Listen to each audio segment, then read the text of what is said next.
Now, you might have clicked on this video thinking that I would be unboxing the newly released collector's edition of Fire Emblem, Shadow Dragon, and the Blade of Light. But that's not what I do on this channel. I don't talk about modern games, especially modern games that do not have a physical, actual release. What I do is talk about the OG games. Your man out of Japan, Jay Contra, by the way. And what I have in my hands right now is the original, released in 1990, Fire Emblem, Shadow Dragon, and the Blade of Light right there. I don't even... Ankokuryu to Hikari no Tsurugi Ken. Sometimes I forget how to read the Japanese. You can actually see the original price tags here. There's a sold at a place called Kittyland, originally priced at 3,399 yen, eventually reduced. They printed so many of these games in Japan that they eventually had to reduce the price on this bad boy. Now, when you're playing this game, and I don't know if I recommend that you do play the original game. For sale and use in Japan only. Well, if I got used for news, I'm not in Japan right at the moment. So I guess I'm breaking the law right now, or at least breaking Nintendo's policies here. So let's open this. Actually, before I get into it, I should note that there are 3 different versions, as far as my knowledge goes, of the original Fire Emblem. We have Mystery of the Emblem here. And you're probably thinking, oh, Mystery of the Emblem, isn't that a completely different game? Well, yes, half of it is. If I remember correctly, Mystery of the Emblem has 2 parts to it. You can actually skip the first part if you want. That first part being a remake, overhaul, for the Super Famicom of Fire Emblem, Shadow Dragon, and the Blade of Light. This came out in 1990. This came out in 1994, if I read this correctly. 1993, excuse me. 1993. And then, more than a decade later, we have Fire Emblem Shadow Dragon, as it was localized in English, which was the first localization of Fire Emblem Shadow Dragon and the Blade of Light. This was released in, do I see a copyright date here? Yes, I do. 2008 for the Nintendo DS. The graphics, I will be honest, this I think is the most playable version. I've actually cleared this game, one of the few games in my collection that I have actually cleared. This is going to be much more playable than these 2 over here. And I guess we can start getting into the meat of these games while I talk about how rough the original Fire Emblems are. And this goes not just for Shadow Dragon and the Blade of Light. This goes for all of the games. Because this is the OG. Permadeath is real. You've got very slow animations. Look at that. Look at that, like on a torn parchment. We've got the map. We've got the Castle of Dorua. Macedonia. I love all of the names of these old places. We've got Macedonia. I remember Thracia is one of the games. Kadine. We got over here Tarisu, Garuda, Achaea. I don't know if that's an actual Greek place or not. Really strange story about why Fire Emblem was not, well, I guess not strange, why it was not localized. Because you have to think back in 1990 when this came out, that's when the Super Famicom released in the United States. This released, I think, in August of 1990. The Super Famicom released in Japan in November 1990, would come out in 1991 in the United States. I might have misspoken before.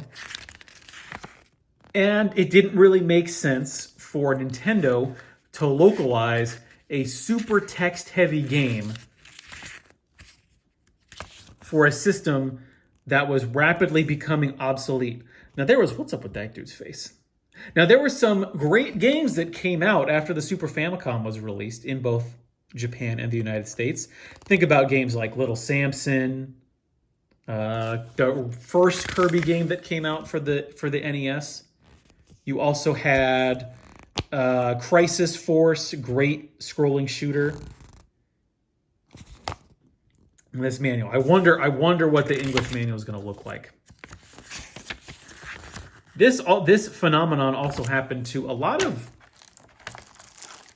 a lot of Square games in the mid-1990s. When you think about games like Bahamut Lagoon, this is the physical. I cannot believe they did not give us a physical edition of the first Fire Emblem game. I know it's more or less an edited ROM that they're releasing on the Switch, and for some reason it's going to be limited only until, March 31st, 2021. It's going to be part of a virtual console. You're going to be able to buy the English version of this game in the latter half of 2021. I 77% guarantee you. But look at here, great condition, excellent, fantastic shape, this original Famicom cartridge. I've actually seen on eBay, I think people have made like reproduction NES cartridges with the translated ROM. But of course, the original translators or, the fan translators of that game aren't going to see a dime, and there's a whole copyright thing. I don't think necessarily you should be buying those. But buying this original game, this is like a $20 game. In Japan, I think I was looking this up on eBay the other day. I think it's like $40 on eBay shipped from Japan. If you're in Japan itself, I think I'll pick this up for like $10. A lot of different cool things here. We've got this is what's known as the Hagaki. This is basically, this is being sent to Nintendo headquarters. Well, maybe not Nintendo headquarters. Actually, no, Fukuinari Joe. Yeah, this would have been sent to Kyoto. This is a little survey card. Wow, they want you to put on a stamp? They couldn't pay for the postage? Come on, Nintendo. What are you doing? It's telling you here, what's your job? Are you in school? Your information, and then how did you learn about Fire Emblem? Did you learn about it in a Famicom magazine? In a manga? What kind of games do you like? Then I think you might have been entered to win a prize. Yeah, let's see. You would have been able to win either a Fire Emblem strategy guide or a set of Mario cards. You would have been entered into a chance to win if you'd sent in that postcard there. This tells you not to use it on a projection TV. That was a thing back in the day. Not a regular CRT, but a projection TV. Make sure you take out the AC adapter from the wall because it still draws power even if the console is off. And what was new at the time, a little flyer telling you about the backup memory on the cartridge. Not a lot of Famicoms were able to save. And so they needed to tell people how to actually save their game and make sure not to turn it off while you're saving, because you might be in for a bad time. And man, if you lose progress in Fire Emblem, oh boy, I do not want to go back. That then brings me to why I think the early Fire Emblems are, I think, pretty rough. I want to make sure I'm not bending anything in here. It's in very good condition, so I don't want to screw with this. But the old Fire Emblem games, we're talking about the games where when someone dies, they die. Let's move to Mystery of the Emblem. And the way I play the games is, it's just way too stressful for me. I cannot handle the stress of the original Fire Emblem games because I don't want my people to die. See the two wars. See, here we go. Here we've got the entry for Shadow Dragon and the Blade of Light. So I was correct. I knew I remembered this properly. And then Chapter 2. Chapter 1, original game remake. Chapter 2, whole new, Mystery of the Emblem.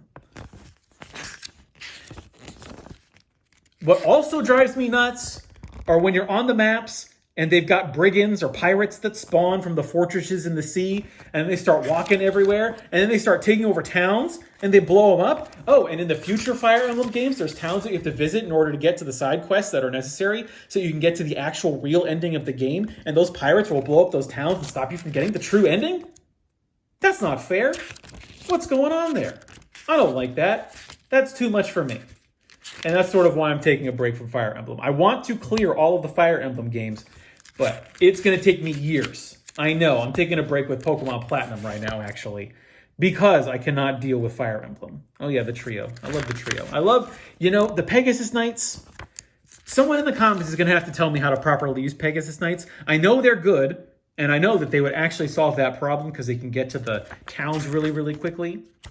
But I'm having a hell of a time, especially in Binding Blade, of properly using the Pegasus Knights. Because, man, do they get rolled real quick. But when you can turn them into Wyvern Knights, that's when you start rolling, when you got those bad boys. But, oh, God, I love, yes, Doga. Oh, my boy. And then, of course, Marth and Jagan? I don't know what they're called. I don't know what his real name is. But yes, one half of this game is Fire Emblem Shadow Dragon. So we go from 1990, the original Fire Emblem game, to 1993, the release for the Super Famicom, and then the game that was ported to English, that was localized for the Nintendo DS, Fire Emblem Shadow Dragon. Man, remember games on the DS? Just look at those graphics. I do not like the graphics of the games that came out for the DS. It was Fire Emblem Shadow Dragon and Mystery of the Emblem. They remade the second chapter of this game for the DS. It came out in Japan only. I don't know why that was the case, but much more playable, except for the graphics. I think the graphics are actually... I would much rather play the Super Famicom version of this game if it just had the sort of the quality of life enhancements of the DS version. You know, lots of text. Beautiful artwork, though, and I actually think they carried over this artwork for a lot of the, like the, what I want to say, like the amiibos, a lot of these, I wish where's all the character pictures? Here we go. Yeah, he's really good. What was his name? Yeah, Navarre? Wait, who am I thinking of? Regan? Who's this guy? Oguma? I don't think I've gotten that far yet. Or no, I'm confusing it. You know what? You know what the problem is? Is that when you play... Fire Emblem is like poetry. It rhymes. And sometimes you see characters like Navarre here that basically appear in other games like Binding Blade. Just the names kind of change, and they maybe give him like a necklace or something to kind of distinguish him. Oh, yeah, Kamyu. Nina. Oh, man. Look at this artwork. As anime, I think, as Fire Emblem could get sometimes. Like, you know, look at this. Like, what's going on here? Look at this artwork. This is some key artwork. That's some good stuff. Like, look at those designs. Like, we got Merrick and Linda. Oh, my Jesus. Look at how good that artwork is. That's Fire Emblem, baby. That's when we're cooking with gas. So I hope you enjoyed a look at the 3. I cannot believe they remade. It is now only hitting me that there are 3 versions of the first Fire Emblem game, and they are very representative of, I think, the idea of what a strategy game should be at the time. We've got the original Fire Emblem. Animations are slow, but great story. Excellent idea. Really got the ball rolling for Nintendo with strategy games. Some quality of life improvements, better graphics for the Super Famicom. And then we've got just the DS, and like they're trying to make 3D graphics in 2 dimensions for the 2 different screens. Gameplay-wise, phenomenal, but graphically, ooh, it's rough. It is rough. But I'm very glad that today we can play in English the original Fire Emblem game with fast-forwarding, rewinding, save states. It makes it so much more playable. Permadeath's still a thing. Still going to be tough. Still going to be hard to complete if you want to keep everyone alive. But much more playable than it was 30 years ago. I've been your man out of Japan, Jay Contra. If you like this video and you'd like to help support the channel, get some exclusive content, help decide the future of the channel through patron-only polls, head over to patreon.com/JayContra. Thanks everyone for watching, and mahalo.